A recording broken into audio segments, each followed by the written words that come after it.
Hey guys, welcome back to the View Cryptos channel. So today I want to share with you a very interesting blog post written by Sheila Warren. And for those of you who don't know who Sheila Warren is, she is the head of blockchain and data policy, member of the executive committee, World Economic Forum.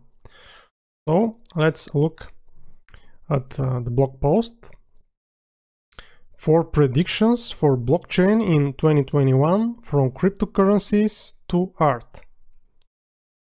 As the total cryptocurrency market hits an all-time high, there is renewed interest in blockchain from immunity passports to high-value assets. Expect to see more use of blockchain technology in supply chains and sustainable sourcing, particularly in the mining and metals sector. And when we are talking about supply chains cryptocurrencies, so we have to mention, of course, the most prominent, vechain.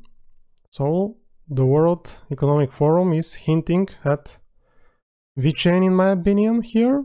So let's take a look at the chart of vechain.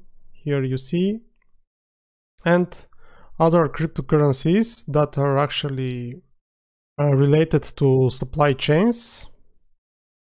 Origintrail. So this is the price chart of origintrail, and one more is waltonchain. And in my opinion, this is a very interesting project. I haven't done much research on it, but I just decided to hint at this project. So the current price is this here, 41 cents, and very interesting, the all-time high was over $40. So the current market cap is a little bit over $12 million. I'm going to do a research on this one. So let's continue with the blog post. Demand may rise for greater decentralized infrastructure provision, from finance to cloud storage. So this year has been off to a notable start for crypto and blockchain. On January 7th, the total cryptocurrency market hit an all-time high, exceeding $1 trillion for the first time. Renewed interest in and conversations around blockchain technology and digital currencies from industry and government leaders have accompanied the rise. At the same time, the challenges of 2020 continue, including the global pandemic. COVID-19 dominated the recent Davos agenda, with the need for digital solutions and real-time multi-party access to consistent information highlighted across multiple sectors. At the World Economic Forum, we will continue to work with hundreds of experts from governments, business, civil society, and academia to bring together the seemingly disparate worlds of crypto and long-standing institutions. And here in this blog post, there are many different places in the blog post where we can see hyperlinks, words with hyperlinks that are leading to different articles and different websites and so on. So let's take a look at this one here. So here they are hinting at this interview here, strange bedfellows, the World Economic Forum and crypto. I haven't got into this. I didn't have the time, but maybe it is going to be interesting to hear. So let's continue with the blog post. Identity, I will going to skip this section. Institutional adoption. Last year was the year of institutional investment in Bitcoin, a buzzy phrase that was seen across pundit analysis of the crypto rallies, referring to large-scale investments of players such as MassMutual and Square. So let's follow the links. Yeah, Bitcoin and the other two links, MassMutual and Square, so they are leading to these articles from Bloomberg. So 169-year-old MassMutual invests 100 million in Bitcoin. And of course, Square Inc. invests $50 million in Bitcoin. So let's continue. It is likely that financial institutions and service providers will intensify their own experiments with and use of cryptocurrency this year, whether via investment or actual deployment. In some instances, they are also being used for improving internal processes. For example, in a Davos Agenda panel, Hikmet Ersek, CEO of Western Union, cited the company's use of a stable WU coin to exchange different currencies, done 21 times every second. COVID-19 also raised the profile of the conversation around central bank digital currencies exploration of blockchain technology. Let's follow this link here. And we are seeing central bank digital currency policymaker toolkit. So I will leave a link to this blog post in the description under the video, so you can check the different links, and maybe you're going to find some of them very, very interesting and with good information. So we saw the launch of some of the first national level blockchain-based systems, including in the Bahamas and Cambodia. At the same time, progress around China's DCEP, digital currency electronic payment, continued in the background, with the People's Bank of China having completed pilots in Shenzhen and others, processing RMB 1.1 billion renminbi across 3.1 million transactions. Still, many governments and central banks, including the US Federal Reserve and European Central Bank, continue to research whether central bank digital currencies hold potential, but have maintained they do not see value in issuing one at this time. Let's follow this link here and see what it is.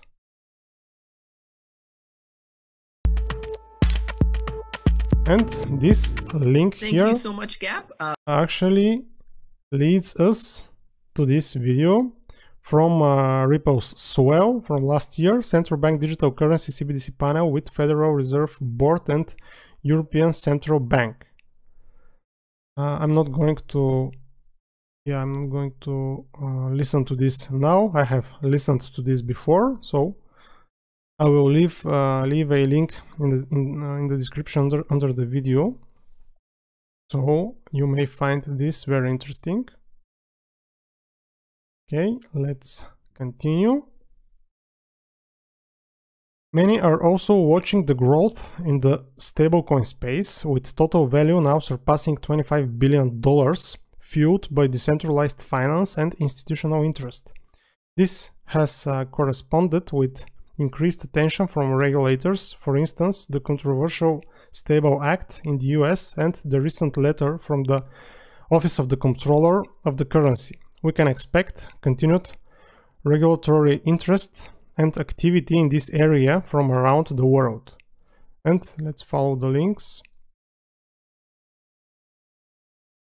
So, cryptocurrency legislation is on the rise.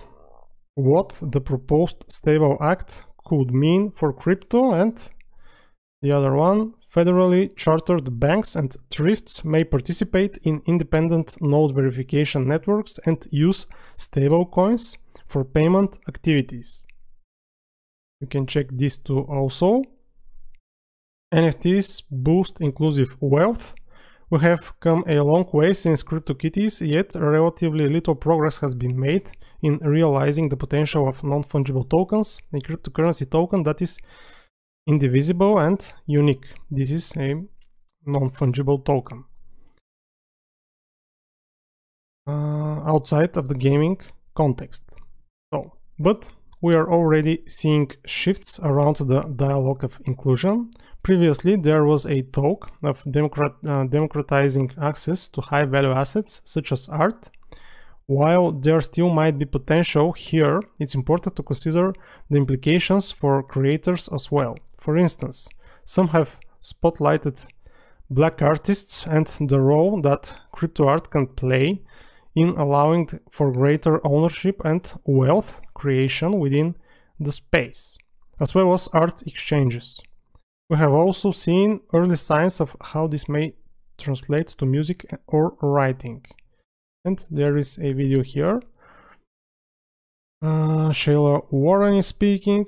How are the forum and partners shaping the future of blockchain? So let's Blockchain technology is not just coming, it's already here. Blockchain technology is going to redistribute power in society, and I think companies that are not paying attention to that redistribution will be left on the cutting room floor. There's a common misconception in the business community that blockchain is a highly risky technology. It is true, it's a nascent technology, it's in the early stages. However, there are incremental ways of deploying the technology, for example, via supply chain deployments, or in kind of back operations or back office ways that carry a lot less risk and allow engagement with the technology in a way that makes you more familiar with it.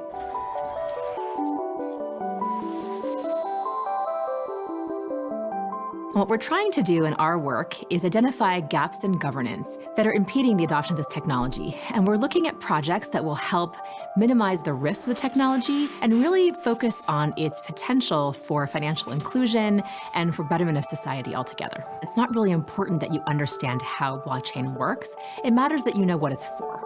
It matters that you know what it's not for. And it matters that you know how to get from the place you are now to a place where you're using it seamlessly and frictionlessly in your own systems. We are anchoring our projects on what the technology actually is useful for, what is fitness for purpose, and how can we create policies that accelerate the adoption of the technology for those purposes, but also impede its adoption purposes that are not really right for it. We're looking sector by sector at public-private partnership models that can really facilitate the use of the technology for social benefit.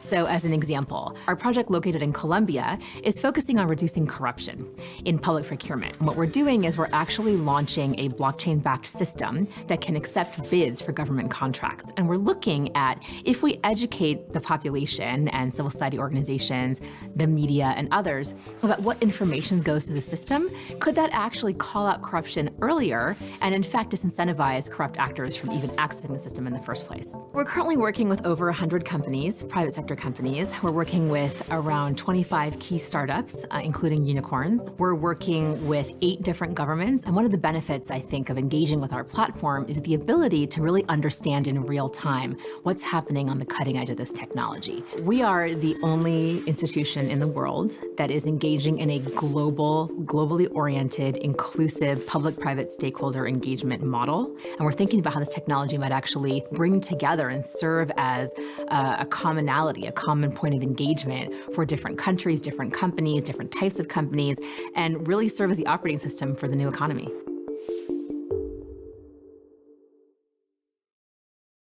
So, as you can see, the World Economic Forum is actually very bullish, very bullish on cryptocurrencies, and of course they see the potential of blockchain technology and blockchain networks. So of course you know that the World Economic Forum has a lot of influence around the world, and this is a good thing when we are talking about cryptocurrencies adoption. Let's continue. Decentralized infrastructure. Awareness of the power that centralized platforms and service providers wield over our lives is moving beyond the crypto and blockchain community to the mainstream. Take, for example, the recent mass exodus from WhatsApp to Signal following a relatively minor change in Facebook's data sharing policies. This may create an increase in demand for decentralized service provision. In 2020, we saw the highly anticipated launch of Filecoin from Protocol Labs and continued growth of Web 3.0 projects such as Keep, Oasis and Polkadot. The public cloud market is among the most highly concentrated in existence, with 4 providers controlling 80% of the market. Decentralized cloud storage is currently the only alternative that could pose a challenge to this status quo. Along with advances in AI, this transition could lead to significant expansion of the scope of human and machine interaction and an acceleration of the transition to Web 3.0. Even as we have been wrestling with the consequences of the greatest social and economic disruption of our lifetimes, the pace of work across the blockchain ecosystem has been accelerating. The great news is that awareness of the potential of decentralized systems now lives beyond the minds of a tiny minority and is slowly gaining awareness among a larger audience, although the Bitcoin price index remains the biggest reason most people pay any attention to the space. As a result, it's likely that we will see continued interest from regulators and policymakers around the globe, especially around digital currencies. We are already starting to see increased market consolidation, which may be a sign of increased market maturity. Regardless of what happens in 2021, it is sure to be a wild year and one for the books. It is evident that the people from the World Economic Forum are very bullish on cryptocurrencies and blockchain technology. The good thing here is that the World Economic Forum has a lot of influence around the world, and through different conferences that they organize and through different discussions and blog articles and conversations, they are actually showing the world and they're showing governments that blockchain technology has a lot of potential and cryptocurrencies and digital assets can help the current economic system to improve, and actually with the help of cryptocurrencies and digital assets, the future is looking very bright. So it is a matter of time for wider adoption of cryptocurrencies. So I'm very optimistic and very bullish on the cryptocurrency market as a whole. So that was all for today, guys. I hope that you found this video useful and helpful. Please like and subscribe and share this video so more people can actually watch it. Thank you very much for watching. Be safe and see you next time.